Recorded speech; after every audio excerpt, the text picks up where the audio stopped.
एउटा व्यक्ति जसलाई पहिला ज्यान बचाऊ भन्ने, ज्यान बचाउनलाई बाहिर निस्किँदाखेरि सबै कैदीहरू भगाइस् भन्ने, यो कस्तो नियत हो? कसको षड्यन्त्र हो? यहाँ तक कि प्रधानमन्त्री भागेका छन्, नेताहरू सबै लुकेका छन्, पुलिस प्रशासन जलाइएको छ। त्यस्तो बेलामा दरबारहरू जलाइएको छ। त्यस्तो बेलामा पुलिसहरूले हामी सुरक्षा दिन सक्दैनौँ भनेर दर्शक बनेर हेरेका छन्।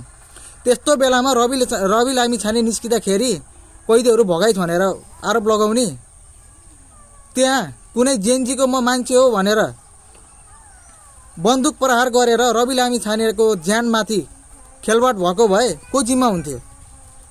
साथीहरू, यो पनि ध्यान दिएर सुन्नु। सबै कैदीहरू भाग्दाखेरि रवि लामिछाने एक्लै बस्नुपर्ने, आफ्नो ज्यान माया मारेर। रवि लामिछाने कुनै दोषी त होइनन् नि त, कुनै कैदी त होइनन् नि त, ऊ सोधपुछमा बसेका मात्रै हुन्। कैदीहरू सबै भाग्दाखेरि रवि लामिछाने एक्लै बस्नुपर्ने, तिमीहरूलाई यही लाग्छ अझै पनि? भेडे हो, भेडे नेता हो, झोले हो।